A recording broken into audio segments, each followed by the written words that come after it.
오늘 우리에게 주시는 하나님 말씀은 잠언 22장 1절에서 16절 말씀입니다.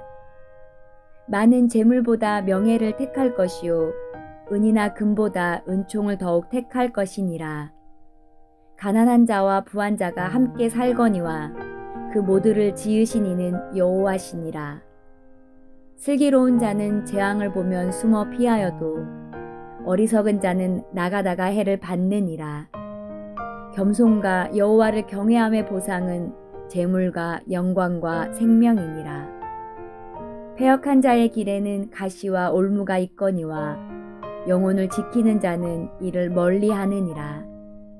마땅히 행할 길을 아이에게 가르치라. 그리하면 늙어도 그것을 떠나지 아니하리라. 부자는 가난한 자를 주관하고 빚진 자는 채주의 종이 되느니라. 악을 뿌리는 자는 재앙을 거두리니 그 분노의 기세가 쇠하리라. 선한 눈을 가진 자는 복을 받으리니 이는 양식을 가난한 자에게 줌이니라. 거만한 자를 쫓아내면 다툼이 쉬고 싸움과 수욕이 그치느니라. 마음의 정결을 사모하는 자의 입술에는 덕이 있으므로 임금이 그의 친구가 되느니라. 여호와의 눈은 지식 있는 사람을 지키시나 사악한 사람의 말은 패하게 하시느니라. 게으른 자는 말하기를 사자가 밖에 있은즉 내가 나가면 거리에서 찢기겠다 하느니라. 음녀의 입은 깊은 함정이라. 여호와의 노를 당한 자는 거기 빠지리라. 아이의 마음에는 미련한 것이 얽혔으나 징계하는 채찍이 이를 멀리 쫓아내리라. 이익을 얻으려고 가난한 자를 학대하는 자와 부자에게 주는 자는 가난하여 질 뿐이니라.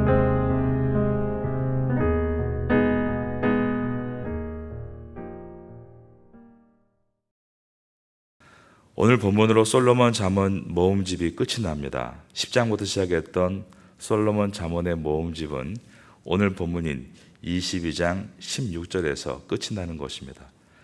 오늘 본문에는 지금까지 살펴보았던 여러 가지 주제가 한꺼번에 제시된 듯한 그런 느낌을 받으므로 오늘 이 1절부터 16절에서 솔로몬 잠언에 있었던 큰 주제들을 우리가 정리해 볼 수 있습니다.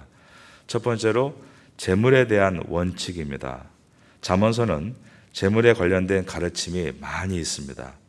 그리고 재물은 가능하다면 많이 모아서 부자가 되는 것이 좋다라고 말씀합니다. 7절을 보겠습니다. 부자는 가난한 자를 주관하고 빚진 자는 채주의 종이 되느니라. 이렇게 말씀하는 이유는 게을러서 가난해지는 경우가 많이 있기 때문입니다. 잠언서는 게으른 자를 경계하고 게으름에서 벗어나 열심히 일해서 재물을 모으라고 가르칩니다. 13절을 봅니다. 게으른 자는 말하기를 사자가 밖에 있은즉 내가 나가면 거리에서 찢기겠다 하느니라.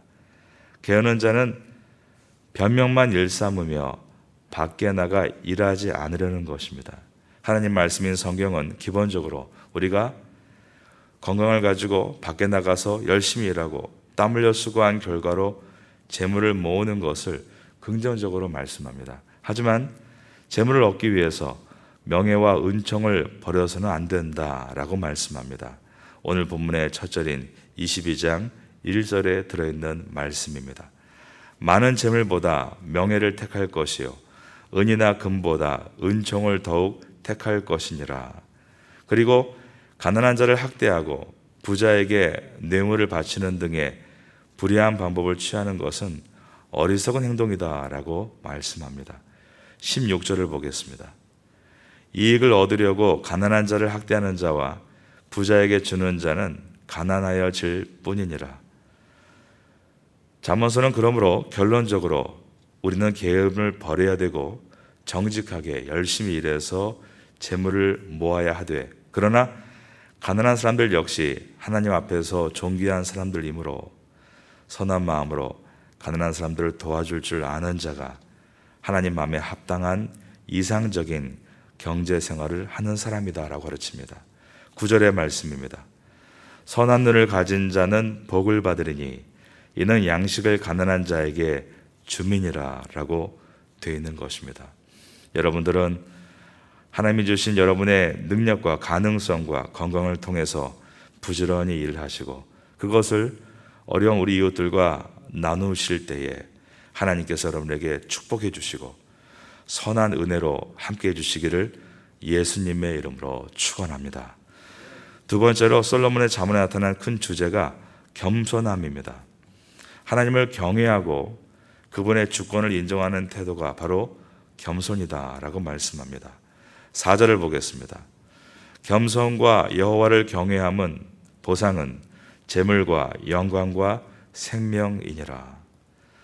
반대로 하나님 없이 자기 마음대로 행하려 하는 태도가 교만이고 어리석음입니다. 그래서 슬기로운 자는 하나님이 허락하신 재앙을 막을 수 없음을 인정하고 숨고 피할 줄 알게 되는데 어리석은 자는 자기 힘으로 막으려다가 그 교만함 때문에 결국 큰 해를 받는다라고 했습니다. 3절을 봅니다. 슬기로운 자는 재앙을 보면 숨어 피하여도 어리석은 자는 나가다가 해를 받느니라. 이렇게 하나님 앞에서 겸손하지 않고 자기 능력을 과신하는 자는 다른 이들을 무시하는 태도를 갖게 마련이고 그 때문에 사람들 사이에 갈등을 일으키게 됩니다. 평안을 얻기 위해 가장 좋은 방법은 이런 자들과 멀리하는 것이라고 했습니다. 10절입니다. 거만한 자를 쫓아내면 다툼이 쉬고 싸움과 수욕이 그치느니라. 솔로몬은 자녀들에게 이와 같은 하나님의 길을 가르치고 잘못된 행동을 하면 징계를 해서라도 바로 잡으라고 권면합니다. 특별히 잠언서에는 부모가 자녀들을 가르치는 것이 얼마나 귀한 일인가를 여러 번 반복했습니다. 부모의 가르침을 겸손하게 자녀가 받아들일 때 그 자녀는 하나님의 은혜를 입을 수가 있습니다. 인생의 주인은 하나님이심을 인정하는 겸손함을 유지해 나갈 때 주님이 베푸시는 복을 누릴 수 있습니다. 부모들이 아이의 길을 죽이지 않으려고 엄한 훈육을 피하는 경향이 만연하면서 아이들이 사회 규범과 질서를 따르지 않는 문제가 발생하고 있습니다. 말씀의 교훈을 받아 바른 훈육 방법을 깨닫고 실천함으로 자녀의 건강한 신앙을 우리가 도와야 합니다. 6절을 보겠습니다.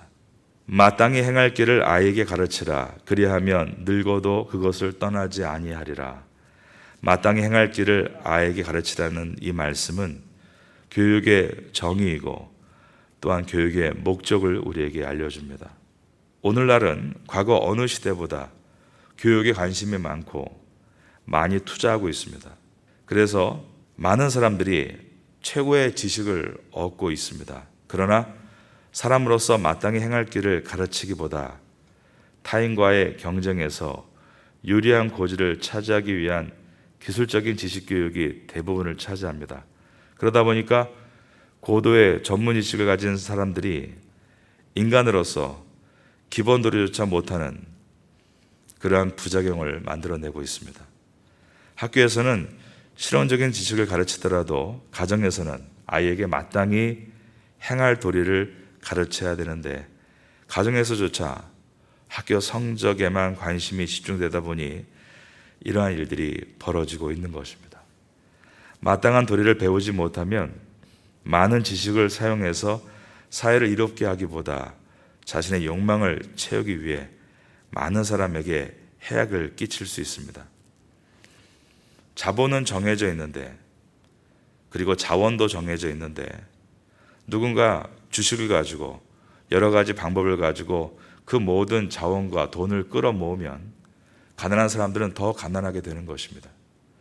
누군가 그것을 가지고 땅을 투기해서 토지를 끌어모으면 가난한 사람들은 살 곳이 없어지게 되는 것입니다.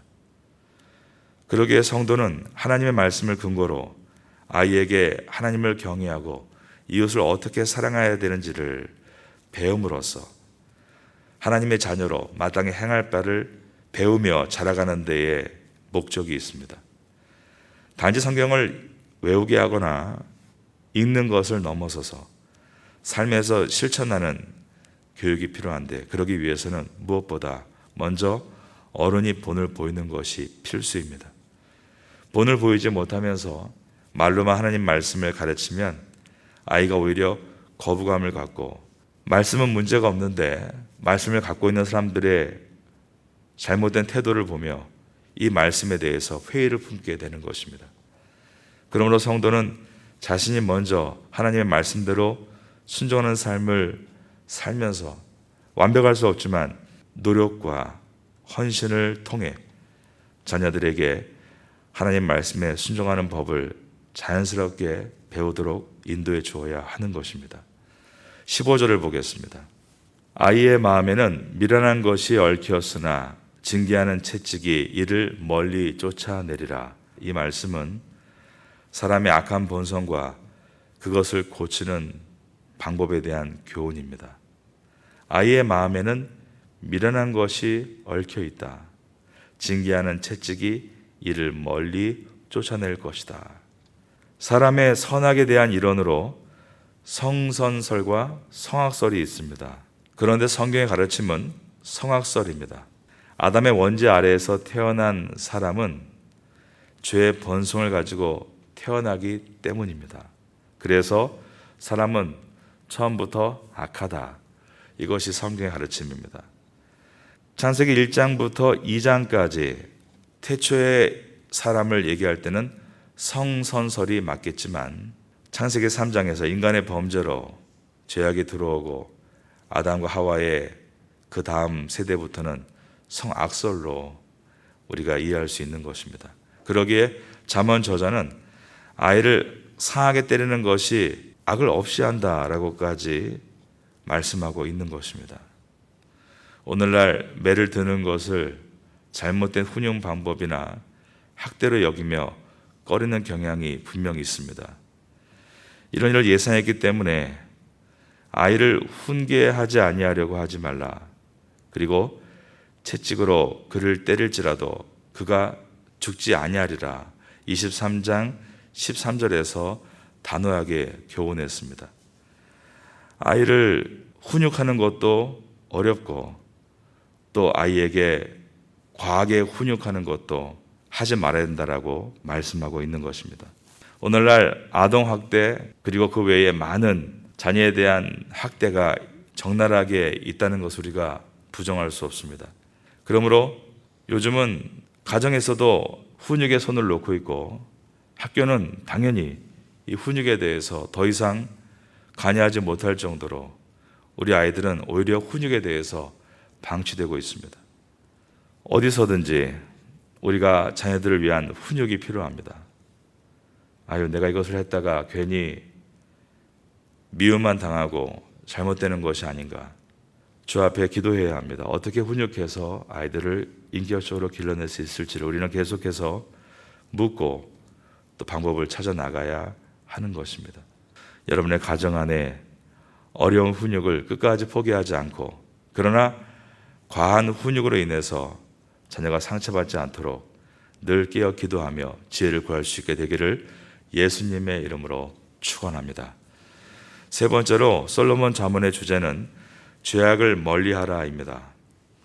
지혜는 죄악을 멀리하고 마음을 정결하게 하는 데서부터 나옵니다. 지혜로운 사람은 패역한 자, 악을 뿌리는 자의 길에 들어서지 않는데, 악을 뿌리는 자의 길 자체가 재앙이고 사회악이고 하나님께서 기뻐하지 않는 일이기 때문입니다. 그러한 자를 하나님은 반드시 패배하게 할 것이라고 말씀하셨습니다. 12절입니다. 여호와의 눈은 지식 있는 사람을 지키시나 사악한 사람의 말은 패하게 하시느니라. 특별히 솔로몬은 여러 죄악 중에도 이 음란의 죄를 특히 많이 경계하라고 기록했습니다. 음란의 죄는 충동적일 뿐 아니라 들키지 않으리라고 생각하게 만드는 죄이기 때문입니다. 하지만 이는 깊은 함정과 같기에 정말로 조심해야 합니다. 14절입니다. 음료의 입은 깊은 함정이라 여호와의 노를 당한 자는 거기 빠지리라. 우리가 이런 악한 길로 들어서지 않기 위해서는 반드시 우리의 영혼을 지켜내야 하고 마음의 정결을 사모하고 덕스러운 언어 생활을 유지해 나가야 합니다. 11절입니다. 마음의 정결을 사모하는 자의 입술에는 덕이 있으므로 임금이 그의 친구가 되느니라. 영혼, 즉 마음을 지키지 못하면 죄를 피해갈 수 없습니다. 언제나 우리의 영혼에 말씀이 가까이 있고 기도에 힘쓰고 선한 마음을 갖기 위해 단련해 나갈 때 우리는 죄와 멀어질 수 있습니다. 잠언의 가르침은 우리가 살아가는 데 있어서 결코 없어서는 안 될 피가 되고 살이 되는 지혜의 말씀입니다. 우리가 이 가르침을 듣고 그저 알고 있는 것으로 멈추는 것이 아니라 이것을 마음에 녹이고 실천하기 위해 힘쓴다면 우리의 삶은 점점 시간이 지날수록 지혜자의 모습으로 변해가게 될 것입니다. 우리 모두가 이 지혜를 가지고 겸손하게 주님의 인도하심을 바라며 죄악에 우리의 눈길을 주지 않으므로 주님의 도우심과 보호하심을 항상 경험할 수 있는 은혜를 얻게 되기를 예수님의 이름으로 축원합니다.